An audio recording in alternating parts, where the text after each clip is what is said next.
So yung focus natin ngayon, gusto ko sana malaman, tanungin ko kayo girls, yung mga iba't ibang bagay na ayaw ng babae sa isang lalaki.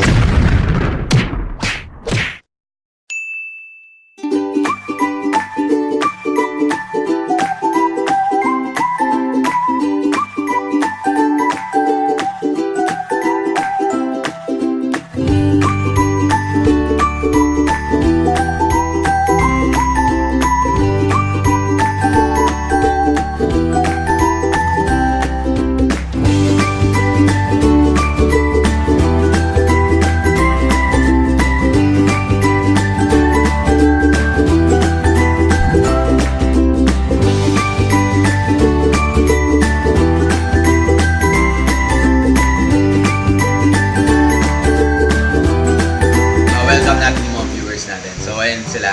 Welcome. It's better siguro. Kindly introduce yourself muna bago tayo mag-start.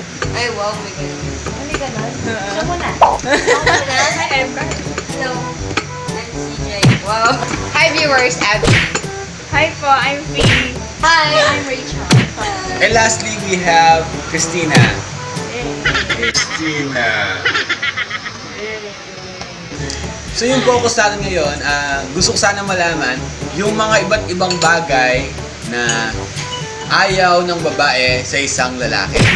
Okay lang ba malaman yan? Kasi marami nagtatanong sa amin mga lalaki. Hindi namin alam kung gusto ba ng girls o hindi. So makatulong man lang to sa mga kapwa ko lalaki dyan. Tataka na. Sino yung gusto mauna? Sige, open nyo lang kung ano gusto nyo. Okay, ba kayo? Sino ba yung mga nandito may experience? Pauna na. Ayun si Carla. Oo, ayun na. Go, Carla. Sige, ano. Siyempre, una sa lahat, yung ano, dapat walang tissue. Ayaw ko ng mga tissue. Sigarilyo, alak, yeah. Tapos, o yun na, ako bakit? Si na lang ang bisyo. Lagi. Kakatara niya. Kahit ang ganda lang na tissue. Okay, so number 1 daw po is dapat ay walang bisyo.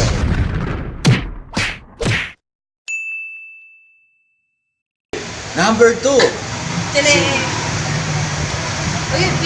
Rachel. Rachel! Yung mga aywan natin. Siyempre yung sa'yo ganun, sa akin naman is being responsible. I know naman na there are different kind of guys naman with a different attitude. Yep.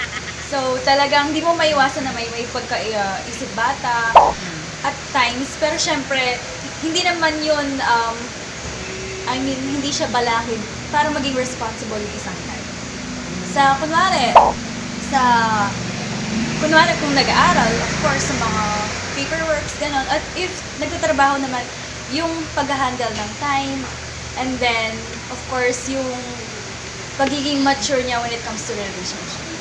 So ayaw ng babae sa mga tao na irresponsible. Irresponsible. Paano mo ba makikita yung sa lalaki na irresponsible? Ano yun, example na lang sa work, di ba? Alam mo yung oras ng pasok mo is 8 to 5. And then after that, 3:43. Siyempre hindi mo na maiwasan yung isang guy na pumunta kung saan-saan after ng work niya. And then dapat may limitation lang. Kung gagala siya or what, ganyan, kung may pupuntahan pa siya.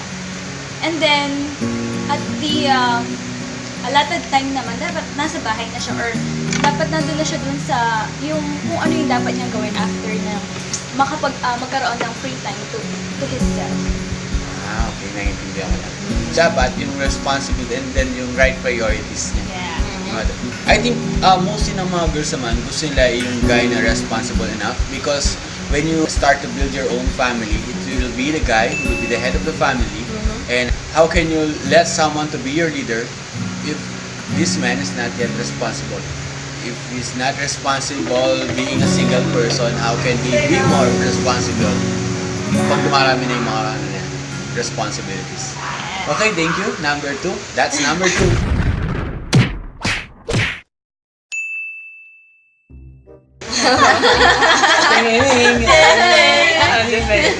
Number 3, Abi. Abby. Ako na, okay. Siguro yung number 3 ko is yung pagiging madamot. Or wag maging madamot. I mean, general term kasi, di ba, usually yung mga tao, usually sa lalaki kasi, parang nakikita ko in different cultures kasi, merong yung generous siya, meron naman in terms na parang madamot. Yung, ang hirap, kasi example na lang yung sa pera, parang ano siya yung mahirap magpalabas, or kaya mapangwenta, yung ganun yung dating. So, para lang sa akin, sa isang lalaki, parang negative siya. Kasi, when you start to, yung pagpapamilya in the future, when you start to build your own family, ganun din ba yung gagawin mo sa family mo? Every time na magbibigay ka ba sa kanila is, kailangan may kapalit or kinukwenta mo yung parang ganun. Di ba dapat, mostly is, sa'yo lang talaga yun. Yung talagang coming from your heart, tapos puso, walang hinihing ibang kapalit. So, yun. So, ayaw ng mga babae sa mga taong Mapangwenta or madamot. Madamot, okay. Para sa akin, yun. follow-up question. Paano ba yung hatian dapat kapag nagde-date yung isang lalaki At sa babae? sexual. Ayan, ano mo Yung sabi ako, mo? personally, para sa akin, nasa kanilang dalawa kasi yun. Nasa sa pag-uusapan nila is, kung halimbawa practical naman silang dalawa, yung babae, practical din mag-isip, ganun din yung lalaki, pwede silang hatian. Pero kung halimbawa naman, well-off yung lalaki and may pagka-gentleman naman talaga siya, gusto niya siya lang yung gumagastos, or any reasons kung bakit gusto niya siya lang, yun, pwede din naman yun. So nandun pa rin sa communication. Oo, nasa nila. communication pa din. Wow. So, number 3, dapat guys, huwag tayong kuripot. Damot. Madamot pala. Number 3, dapat guys, huwag tayong madamot.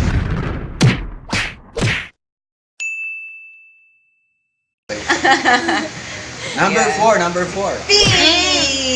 Ikaw muna. Ano ba? Alam ko may naisip ka na. Hindi, simple lang yung sa akin, parang yung sa social media naman, parang sobrang showy masyado sa Facebook na parang konting kibot na lang lagi niyong pinapost, gano'n. May pinapatamaan mo ba kayo? Cut! Parang mas, ano na siya, yung privacy niya, masyado niyang inaano sa public. Maganda nga yung pag-usapan natin yung pagiging showy. Is it the same na ayaw nyo na lalaki na showy? Ako depende. Depende. Depende. Depende sa depende. Ako naman, kung sa social media, ayoko din. Ayaw mo. Oo. Kung topic is sa social media, Paano pag ano siya, YouTuber siya? Okay lang. Aray lang. Sige, tayo. Ayaw ng mga babae, minsan na pagiging showing guy, example, magiging mapusok. For example, agad-agad, naliligawan ka pala, agad-agad, nakikita ng mga plano sa pamilya, gano'n. So, yung parang masyado mabilis. Totoo ba yun? Hati-hati naman sabi mo doon. well, ang hirap ang hirap mag-comment kapag wala ka pa sa mismong posisyon na ganun. Pero sa point of view ko, in my perception, siguro, wag nga naman yung masyadong mabilis. Parang negatives. Kumbaga kasi ang mga babae naman, iba-iba yung gusto nila.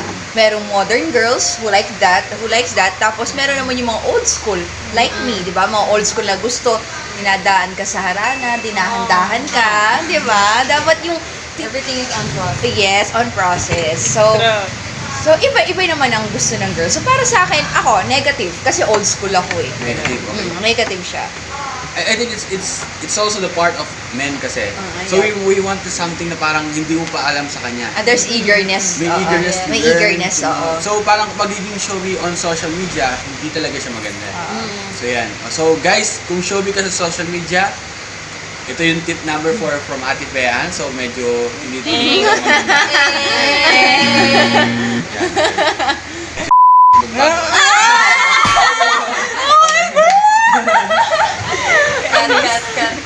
Cut. Wow, that's number 4. And lastly, kay Christina. Yung sa akin, ayoko lang ng ng taong walang sariling desisyon. na lagi siyang nagdedepende. For example, dahil sa sobrang bait niya, tapos dahil sobrang mahal naman yung tao, yung tipong lahat tinatanggap niya, okay, sige, kung yan yung gusto mo, ito yung desisyon mo, sige, kung masusunod, gano'n. Parang, ano ba yun, parang walang balance, dapat balance na may time na siya yung nagdidesisyon, may time na siya na may nagdidesisyon, depende sa sitwasyon niya. Number 5 is about decision making. So ayaw ng mga babae sa lalaki na kulang yung decision making. Walang sariling desisyon. Yup. Okay, talking about walang sariling desisyon, marami ngayon na issues na kapag ikaw ay nag-asawa, talagang they choose na stay with, live with their parents kahit na kasal na. Sa amin, sa aming Christian culture, we encourage na lumipat ng sariling bahay yung couple. Pero ngayon kasi ang daming issues na talaga sumasali sila. And then, ang nagdidesisyon sa kanila, imbes na man, yung kanyang parents ang nag-decide para sa kanila. Ako kasi mas gusto ko yung magbubukod ka para, alam mo yun, mag-grow ka. Kasi hindi nyo pa both alam yung buhay together as kayong dalawa lang. Meron kayong mga part na pwedeng, ano tayong impart ba yun? Yes. Parang yun. Para mag-grow, may malaman kayo together na... And how will you handle yung partnership? Yung marriage. Marriage. ganyan. Okay, so number 5, guys, no, dapat meron tayong sariling decision dahil ayaw ng mga babae ang Yung nakadepende palagi, tsaka accept na lang ng accept. accept ng asap. Okay, so guys, no, kapag nagtanong babae, saan tayo kakain? Mag-decide na kayo. Kailangan ko alam Ikaw na na maganda. tayo, dapat bago pa kayo mag-date, nakapag-search ka na. A matter of communication talaga. Sabi ng guys, saan tayo kakain? Sabi ng girl, ikaw bahala. Sabi mo nun, KFC. Sasabi ng girl, hindi, saan tayo? KFC. Ganun naman guys. Sabi ng girl, sagot, ano tayo nila? Kaya na lang ulit yung mag-adjust. Thank you Thank po. you. By the way, all here na nandito ay, they are all single ladies. Na mag-hi naman kayo mga single.